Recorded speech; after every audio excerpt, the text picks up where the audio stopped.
I was 11 the first time my stepmother burned a book in front of me.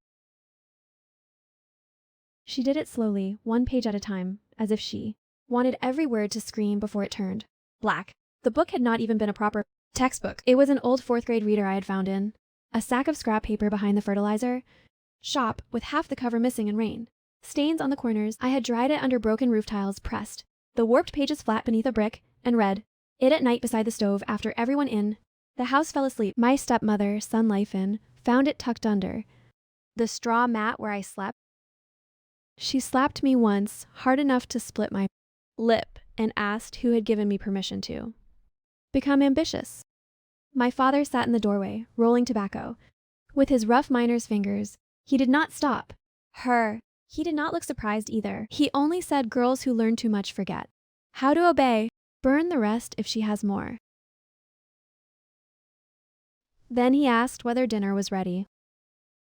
By then, I already knew 3 important truths about my life in Grey Kiln Town. The first was that hunger hurt less if I had something to memorize. The second was that silence was safer than crying. The third was that no one in that house would ever mistake cruelty for shame. Grey Kiln Town lay in a shallow valley where coal dust settled on the roofs like second weather. The older people still called it a town, but really it was a strip of soot-colored houses, 2 alleys, 1 clinic that had no medicine most months, and a row of illegal yards where men sorted scrap metal, crushed old brick, or washed coal slurry into blacker profit. In winter, smoke hung low. In summer, the drains stank. Children either left for school in the county or stayed behind long enough to learn how to carry things heavier than themselves. I stayed. Not because I was dull, not because I failed any test. I had never been allowed to take one. My mother had been the best teacher in our village primary school, or so people told me in the years after she died. When I was little, she taught me characters by writing them with water on the courtyard stones. By the time I was 6, I could read slogans painted on walls, medicine labels, and bus routes. Then a retaining wall at the illegal quarry above the river collapsed during the rainy season. My mother had gone there with other villagers to protest the blasting because the runoff was poisoning the school well.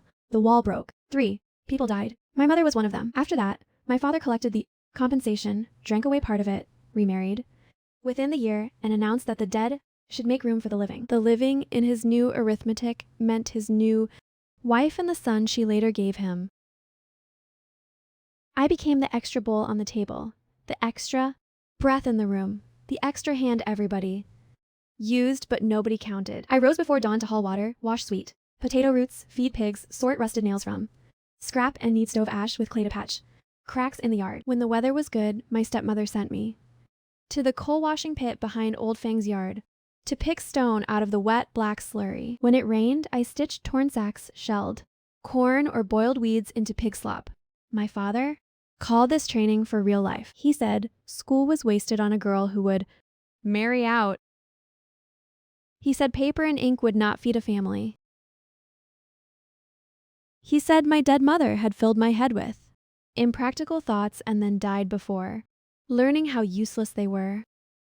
Sometimes when his temper softened after liquor, he said, I even had my mother's eyes. Then he would go hard all over again, as if the resemblance itself had insulted him. But my mother had left me one dangerous inheritance besides those eyes. She had taught me enough to know what I was missing. Once you know that words can open a road, it becomes impossible to kneel forever inside a walled yard and call that life. So I stole back pieces of learning the way other children stole fruit. I read newspapers used to wrap fried dough. I copied multiplication tables from faded advertisements for tutoring centers in the county. I traced characters with charcoal on the backs of cement bags. I listened outside the window of the village clinic when the nurse read dosage instructions aloud. I counted truck plates. I memorized slogans on fertilizer sacks. When I found textbooks in the scrap piles, I hid them inside the hollow of an old water jar behind the pigsty. That was how I survived the years after my mother died, one stolen page at a time. The person who first realized I was not simply a silent dirty village girl was not a teacher. Not at first. It was old Shen, the retired clerk who ran the tobacco shop at the entrance of West Alley. He had one eye clouded white and a habit of arguing with the radio. Every evening he dragged a bamboo chair outside his shop and listened to the county news while swatting flies with yesterday's newspaper. I used to pass by with coal dust on my sleeves and stop just beyond the spill of his light to stare at the printed characters upside down. One night he barked without looking up. If you are going to read over my shoulder at least, tell me the headline. I froze. He turned, saw me, and squinted. Ah, he said. Mute girl from Zhao Fugui's house. Then he held the paper higher and tapped a line with one finger. I read it. Not aloud. My voice had gone thin and unreliable from years of swallowing fear, but I pointed to each character in order. He watched my finger move, and for the first time in a very long time, an adult looked at me with surprise that was not disgust. The next evening, he tested me again. The evening after that, he set an old arithmetic workbook on the stool by his door and pretended it had appeared by accident. I understood the arrangement immediately. From then on, if the house sent me to the front alley on errands after sunset, I lingered at his shop as long as I dared. He never praised me. He never patted my head or sighed about my poor Fate? He only set out increasingly difficult things and let me struggle against them while he grumbled at the radio. It was the most kindness anyone had shown me in years. And because goodness had become so rare in my life, I guarded it with my whole body. By 12, I could do fractions, write short essays, and solve most of the county middle school entrance exercises from old workbooks. I still did not attend school, but I lived in a private war against ignorance. My stepmother sensed it even when she could not prove it. She began searching my bedding, my sleeves even, the straw pile behind the kitchen. When she found scraps of written calculations, she beat me with a broom handle until the bristles snapped. Trying to rise above your station, she hissed. I remember the blood in my mouth, the taste of rust, and the absurd thought flashing across my mind that rust contained iron and iron had to be mined and smelted and named by someone who once sat in a room with books. Even pain could not stop me from thinking like that. Maybe that was when I understood something essential about myself. I was not merely stubborn. I was built for escape. The real turning point came the winter I turned 14, when the county announced the spring Reed Scholarship. The announcement reached Grey Kiln Town folded inside a newspaper that had wrapped 2 gin of dried noodles. My stepmother used the paper to line a cabinet shelf. I only found it because one corner had come loose while I was sweeping. The Spring Reed Scholarship was funded by a textile company in the city. It would select 20 girls from poor rural families who had fallen behind or dropped out, provide boarding, tuition, books, and living, support and place them in a county girls' school with accelerated classes. Applicants had to sit a placement exam. If admitted, they could finish junior and senior secondary education without paying a cent. I read the notice 3 times. Then 5. Then I copied the test date into my palm with blunt pencil lead and washed the cabinet shelf. So carefully, my stepmother thought I had finally learned obedience. The application required an identity booklet and a guardian's signature. That should have ended everything. But hope, once it enters the body, becomes harder to kill than pride. I waited until the evening my father lost heavily at cards and came home drunk. While my stepmother shouted about money and my little half-brother cried because no one had freed his egg the right way, I slipped into the storage room, took the household registration, booklet from the locked chest where they kept cash and tobacco, and pressed a wet cloth under the lid before closing it again so the wood would not creak. Then I ran. Not far. Just to old Shen's shop. He read the scholarship notice in silence, then looked at me, at the swollen place on my wrist from that morning's beating, and asked, "If you get in, will you go even if they drag your name through mud all over this town?" I nodded. He lit a cigarette, drew once, and said, "Good. Mud washes. Regret does not." He wrote my information onto the form himself, because my hand was shaking too badly to hold the pen straight. For the guardian signature, he signed his own name and wrote temporary community recommender beside it. When I stared, he shrugged. I was once a clerk. Stamps and phrases are just ways of frightening the obedient. Then he told me where to find the bus to the county and pressed 70 yuan into my palm. I had never held that much money in my life. The exam took place in a school whose gates looked grander than any government building I had ever seen. Girls arrived in padded jackets with mothers, carrying hot water bottles and fathers asking about room numbers. I came alone in my patched cotton coat with 2 pencils, 1 eraser, and fear packed so tightly.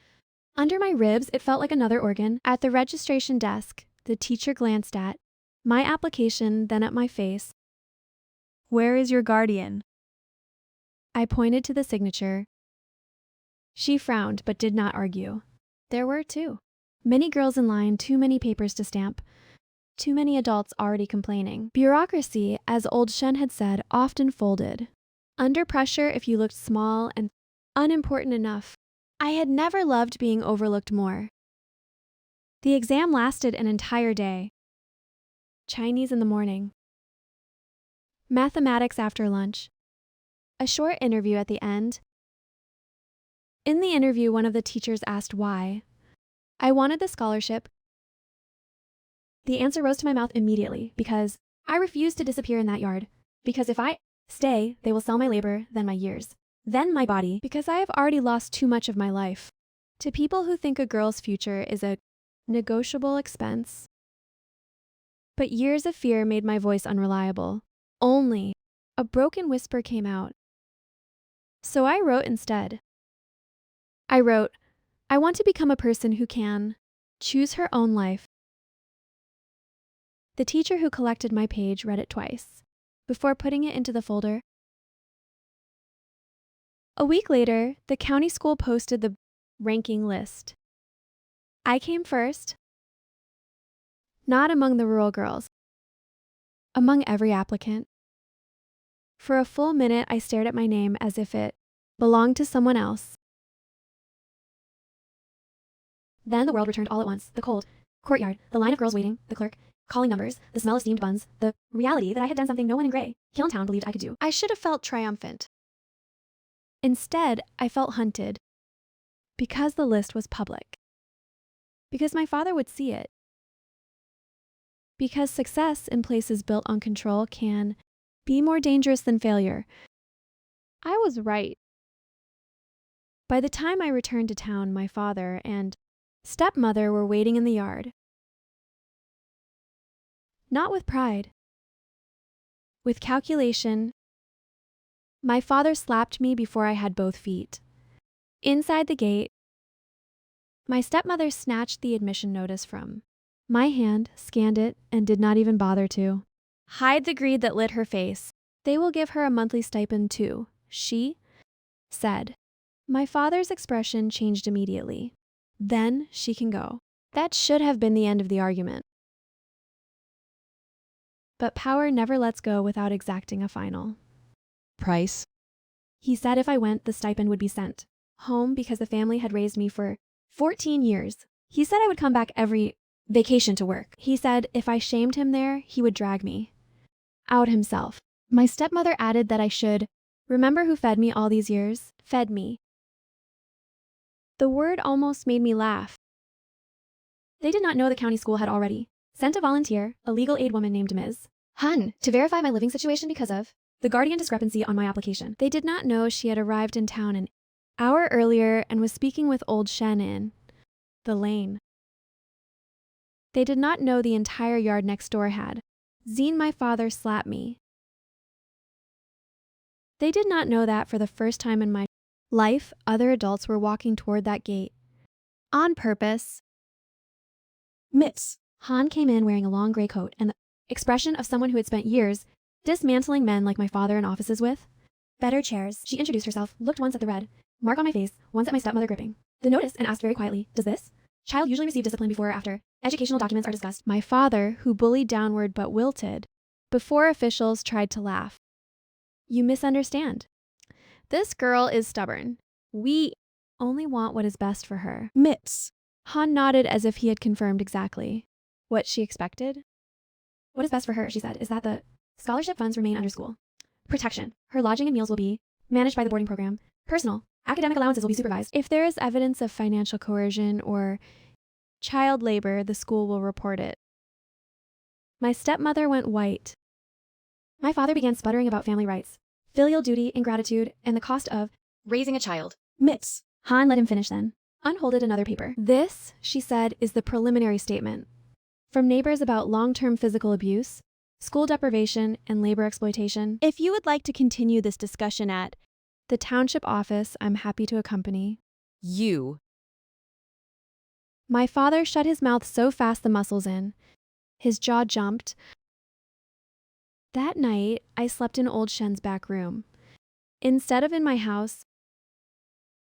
The next morning, I left Grey Kiln Town with one duffel bag, one pair of thin gloves old Shen forced into my pocket, and the knowledge that if I ever returned, it would not be as prey. I did not cry on the bus. I had used up too much salt on lesser sorrows. The county no. 3 girls' boarding school was not beautiful, but to me it looked like another Country. The dormitory smelled of soap. The cafeteria served hot rice 3 times a day. There was a bell for classes, a bell for study. Hall, a bell for lights out, and nobody used any of them to summon me to a coal pit. The girls in my class came from all over the county, factory daughters, farming daughters, girls raised by grandparents, girls who had dropped out once and clawed their way back. Some were kind, some suspicious, some too tired to care. Most had never met anyone who arrived at school. From an illegal coal yard with a voice like torn paper and wrists marked by broom handles, they stared. I would have stared too. At first, I fell behind in everything except mathematics and reading comprehension. My handwriting was ugly. My English listening might as well have been birdsong. I did not know how to use a chemistry burner without flinching as if it might become a punishment? At lights out, I woke from dreams with my nails, dug into my blanket, convinced someone was about to drag me back. But what I lacked in smoothness, I made up in fury. I studied like a person tunneling out with bare Hands. morning recitation, noon problem sets, evening corrections. I copied vocabulary until the skin on my middle finger split. I rewrote model essays until I understood how arguments were stacked. I borrowed junior textbooks to fill the years I had missed and learned them at a speed that Frightened even me? When teachers praised me, I did not feel proud. I felt relieved. Relief meant I was moving faster than the past. By the end of the first term, I ranked first in my accelerated class. That was when I realized 2 things. The first was that talent matters far less than uninterrupted time and safety. The second was that wounded girls recognize each other before anyone else does. There were 4 of us who became close almost by accident. Me. Xia, he who laughed loudly at everything and wrote secret poems in the backs of workbooks. Feng Qiao, whose father had been imprisoned for theft and who trusted no adult with a smile. And Wu Mei, who had once dropped out to work in a restaurant and still chopped vegetables faster than anyone in the cafeteria line. We ended up at the last table in evening study because that was where latecomers and trouble shaped girls were sent. Someone joked that we looked like the leftovers of the school. So Jia, he declared us the Ash Table Society and said ashes were what remained after fire, which meant we had already survived something. The name stayed. We shared notes, fever medicine, dorm gossip, and the kind of truth that sounds ugly unless you have suffered enough to know it is holy. We were not sentimental with each other. If one of us cried, another shoved a tissue box over without comment. If one of us wanted to quit, the rest bullied her back into the chair. I had never belonged anywhere before. Belonging, I learned, is not softness. Sometimes it is simply being seen without being used.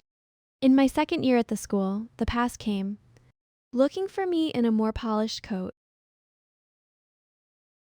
My father arrived at the gate with a basket of oranges and tears in his voice. He told the security guard he had come to apologize to his daughter He told the teachers he was a poor man who had once made mistakes but had changed. He told the dorm supervisor he wanted nothing. From me, only a chance to repair the bond between father and child. Then he found me outside the teaching building and whispered, with his mouth still arranged in a sad smile, "If you do not give me the money the school keeps for your supplies, I will tell everyone your dead mother ran around with, officials before she died." For a second, the old fear climbed up my spine. Then something new rose to meet it. Not courage. Something steadier. Self-respect, perhaps. Or anger that had finally matured into intelligence. I stepped back so that 3 teachers, the security guard, and half the girls waiting in line for lunch could hear me clearly. "My father," I said in my thin, scraped voice, "is asking me for money he did not earn and threatening to slander my dead mother when I refuse." He stared at me, stunned.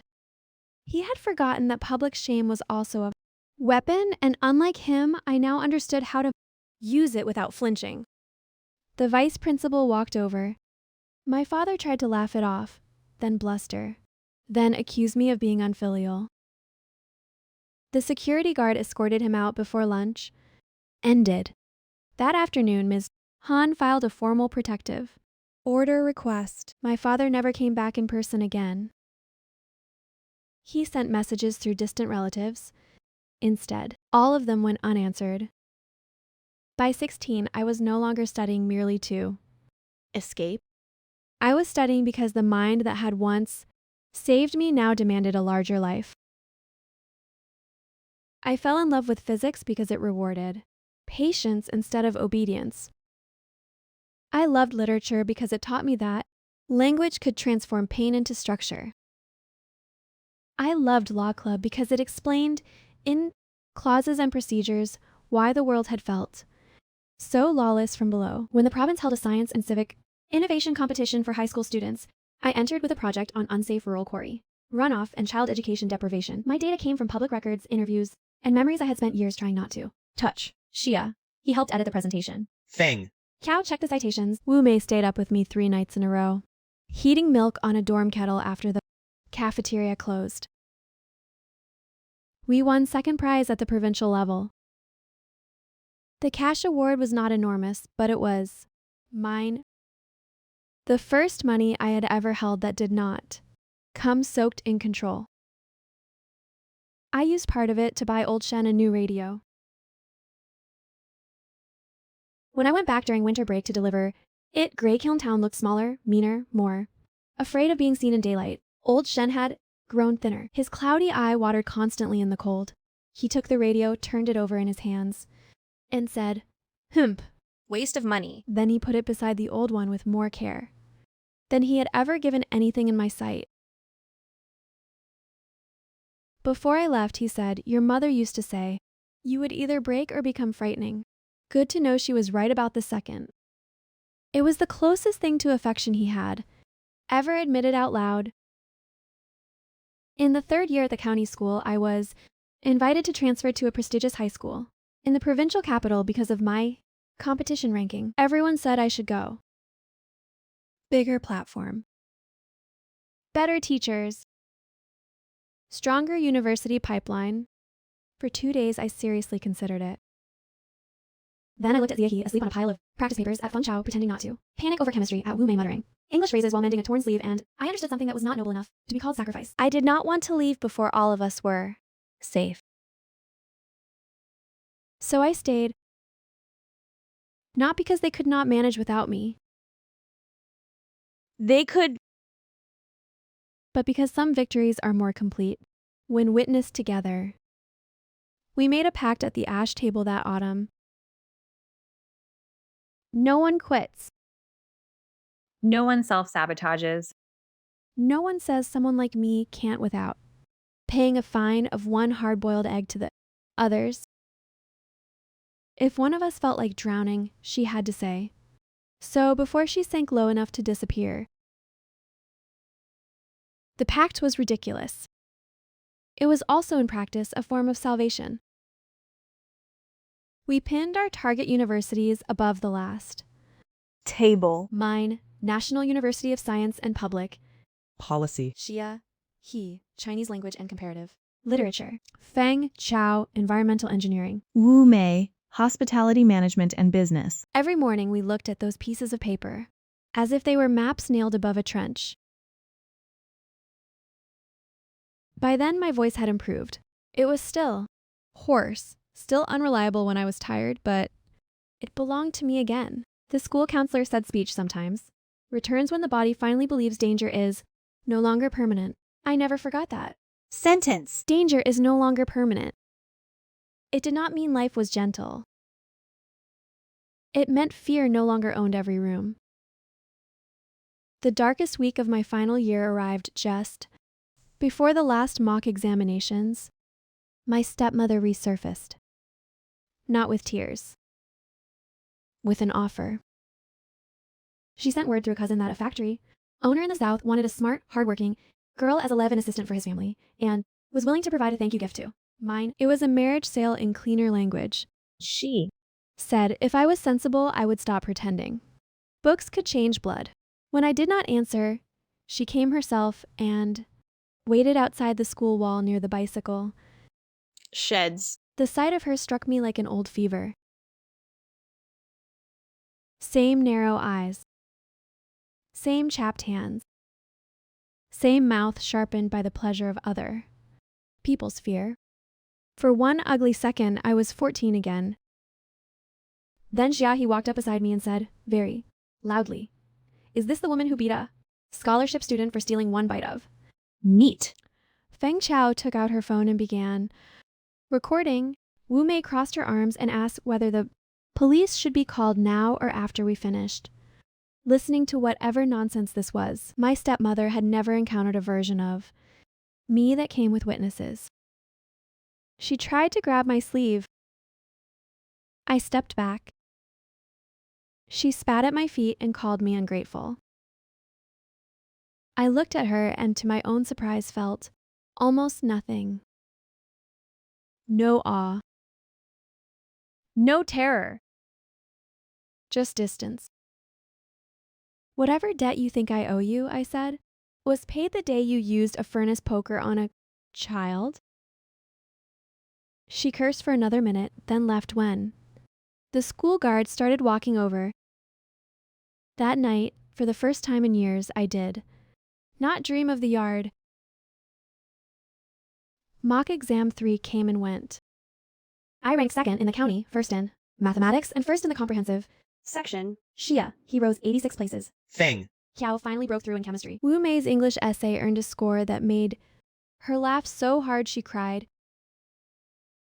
We celebrated with instant noodles, 2 stolen, cafeteria eggs, and the collective hysteria of girls who had not yet allowed themselves to believe good things were durable. Then the final national exam season arrived.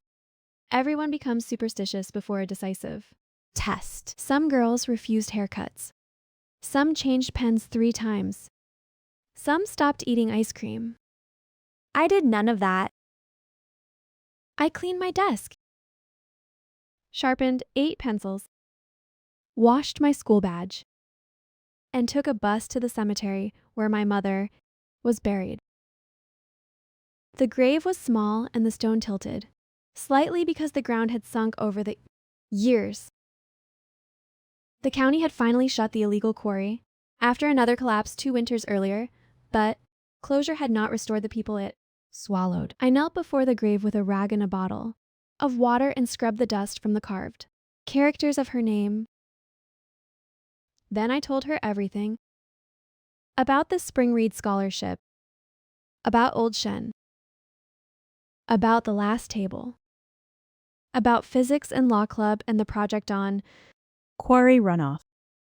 about how I had once become so afraid of losing kindness that I almost lied myself into another life, about how I no longer wanted to become someone else's daughter to survive. I wanted to live and succeed as myself. When I finished, the afternoon light had shifted. The cemetery grass moved in shallow waves. I touched the cold stone and whispered, clearer than I had spoken in years, Mom, I am almost out. The national exam lasted 2 days. I have no dramatic memory of enlightenment. During it, no revelation, no miracle, Only pages turning, pencil lead shortening, invigilators walking my own pulse, studying as each question opened under my hands. Some lives are saved not by thunder, but by preparation. By the time the final paper ended, I felt less victorious than emptied clean. Outside the exam center, parents crowded the gate with umbrellas, fans, water, flowers. I looked around once and saw no one from my family. Then Jaya, he crashed into me from the left, Feng. Kiao from the right, and Wu Mei from the front. And we nearly fell over in the middle of the pavement laughing like lunatics. We did not need flowers. We had each other. Results came out in late June. I opened the website at an internet cafe because I was too nervous to do it from the school. Computer room in front of other people. My total score placed me first in the county and within the top ranks of the entire province. For a long moment, I simply stared. Then I printed the score sheet and walked out, into the heat feeling strangely calm. Maybe because I had imagined this so often, it longer felt impossible. Maybe because the girl in the coal yard had already done the hardest part years earlier when she chose to want more. National University of Science and Public Policy admitted me with full scholarship. Xia. He got into her literature program. Feng Xiao entered environmental engineering. Wu Mei went to the business and hospitality school she had pinned above our table with such solemn determination. Old Shen cried when I showed him my letter and then denied it so fiercely he began coughing. Miss. Han hugged me in the school office and said, some people survive and then spend the rest of their lives calling that enough. You. Survived and turned back toward the world. That is rarer. Before leaving for university, I did one more Thing. with Ms. Han's help, the principal's support, and the prize money I had saved. I applied to start a small weekend learning room in Grey Kiln Town, using 2 empty rooms behind the closed clinic. Not a school. Not at first. Just a legal reading and homework center for girls who had fallen behind or never properly entered school. Old Shen agreed to supervise the keys. The county donated used desks. The textile company that had funded Spring Read sent second. Handbooks. Feng Kiao found a water testing. Charity willing to support literacy sessions tied to public health education. Wu Mei organized food donations. On the first day we opened, 6 girls came. 3 pretended they were only there because it was too hot outside. 1 brought her little brother. 2 had never held a proper workbook. I stood at the front of the room and wrote the date on the board in white chalk. My hand trembled only once. Outside, coal dust still clung to the eaves. Inside, 6 girls sat watching me as if I might say something large enough to change the structure of the air. So I told them the truth. I know this town teaches people to lower their eyes, I said. I know some of you have already been told what kind of life you deserve. But listen carefully. A locked door is still a door. A road hidden by suit is still a road. If you learn enough to name what is being done to you, someone will have to hear it eventually. And if no one opens the gate for you, then learn until your hands know how to lift the latch yourself. One of the smallest girls in the front row raised her hand and asked, "Teacher, were you always this brave?" I thought of the 13th winter, the burnt book, the stolen form, the terror at the telephone, the false safety of another name, the years of waking in fear, the trembling at every raised hand. Then I smiled. No, I said. I was stubborn first. Brave came later. The room laughed softly. It was not much. A broken clinic, used desks, chalk dust, 6 girls and 1 blackboard. But I had once begun with less. Much less. That evening, after everyone left, I locked the learning room and stood alone in the alley as the light thinned over Grey Kiln Town. The roofs were still dark. The drains still smelled bad.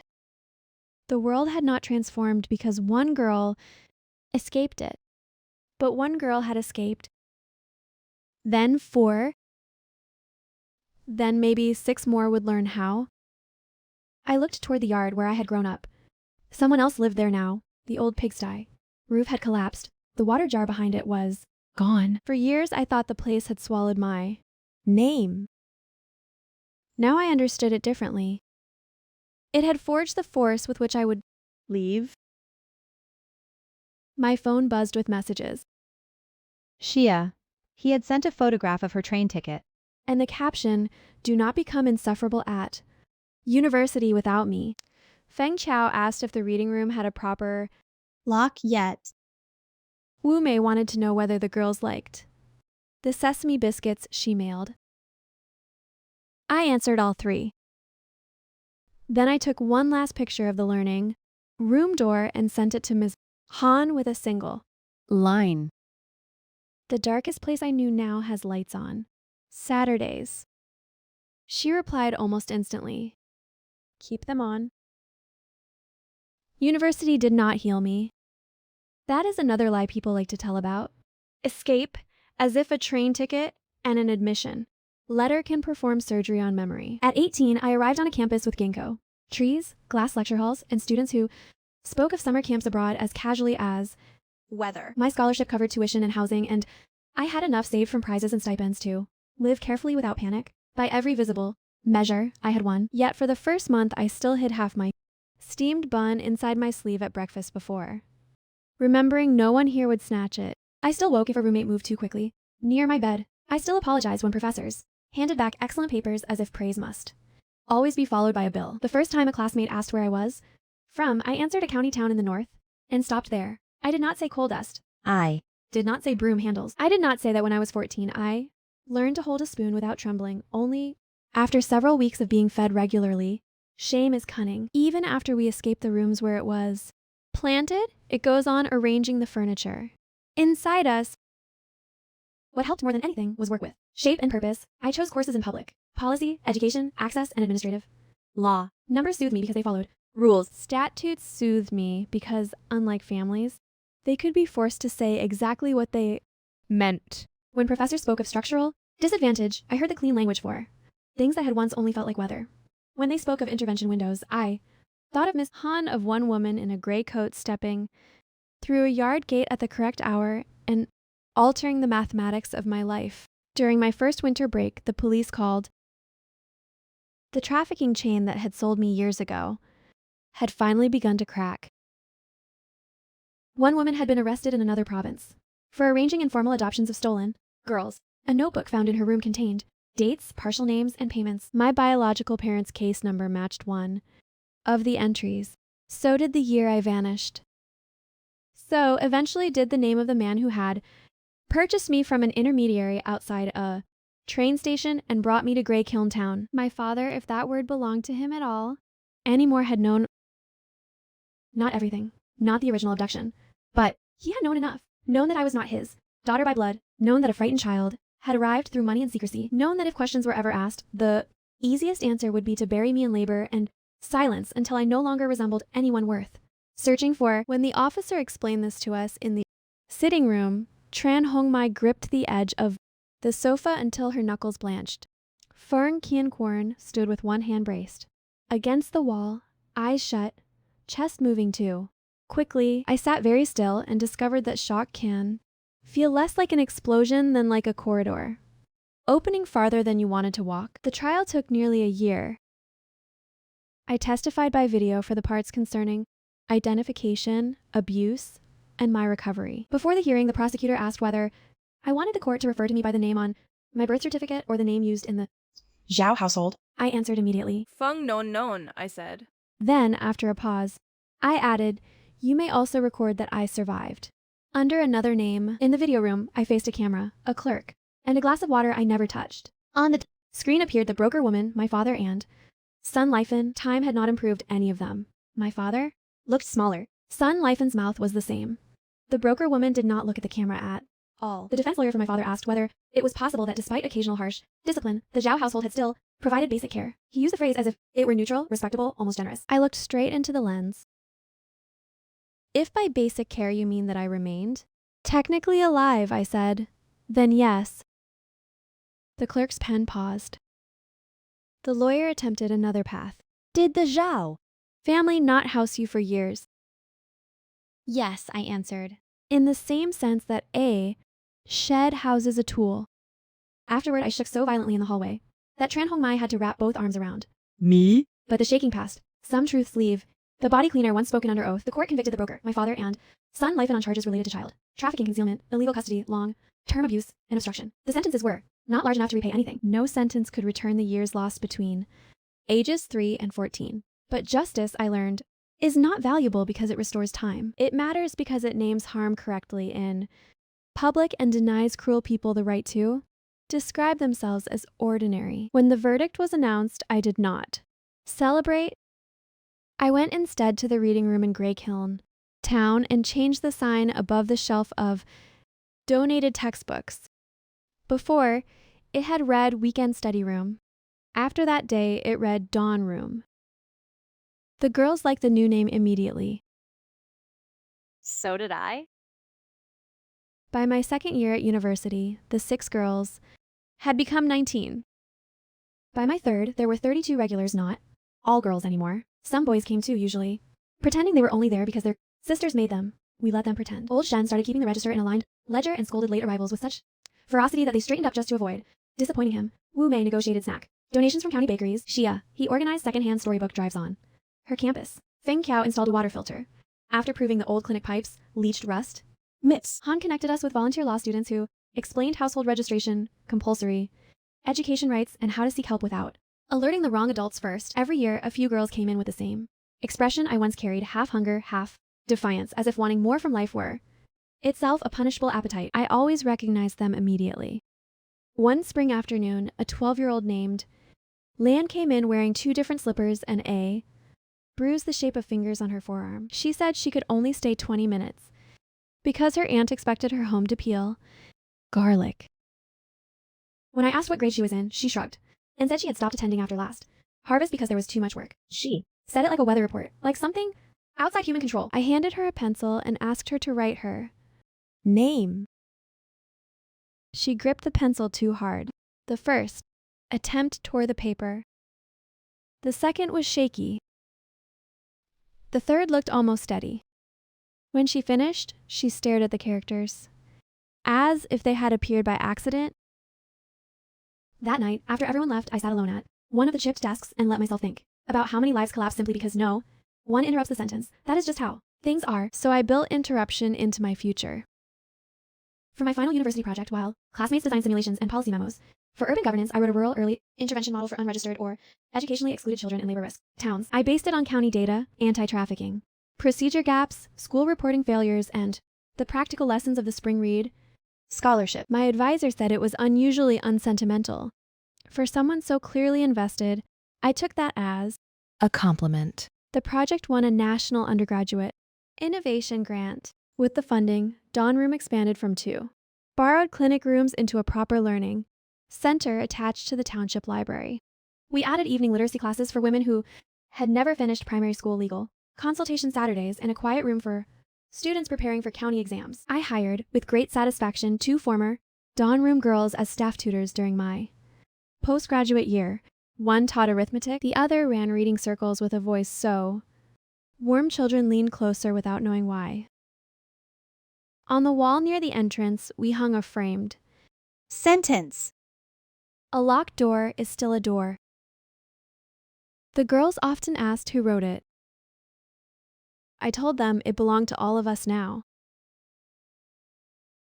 Years later, when reporters came because one of our students ranked first in the county middle school entrance exam, they wanted a neat story. They asked whether my success had come from extraordinary perseverance. They asked when I first realized the importance of education. They asked whether I had always known I was destined to change the lives of others. I smiled the way public life teaches you to smile when strangers want to turn your scars into inspiration. Then I gave them a less elegant answer. No, I said. At first, I just wanted to get out. Alive. The rest came after.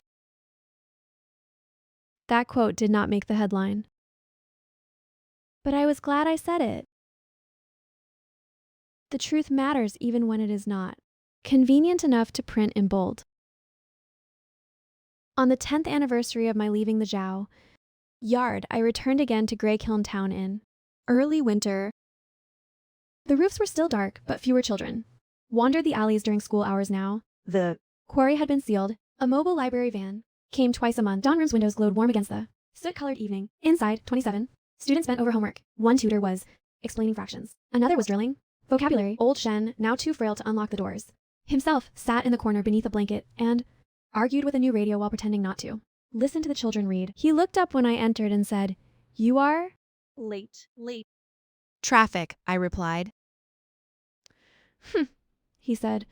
Excuses belong to people with less to do. Then, because age had loosened some of his pride, he added, "Your mother would have liked the lights." I stood there longer than necessary, gloves still on, the cold not yet gone from my cheeks, and looked around at the room, at the books, the steam from paper cups, the bent heads, the cheap fluorescent bulbs bright as declarations. Yes, I thought. She would have, and so would the girl who once slept in a scrap barrel with a stolen notice clenched in her fist. I no longer wished to replace her with another name. She belonged in the story too. So when the last student left and the room went quiet, I opened the attendance ledger to a blank page and wrote carefully and in full a dedication for the center records. For Phao Non Non, who was found. For 10. TL Ta, who endured long enough to be found. For every child who has ever mistaken survival. For the highest dream available. Then I put down the pen, turned off the classroom lights one row at a time, and stepped outside into the darkening street. Behind me, the windows still held the memory of light.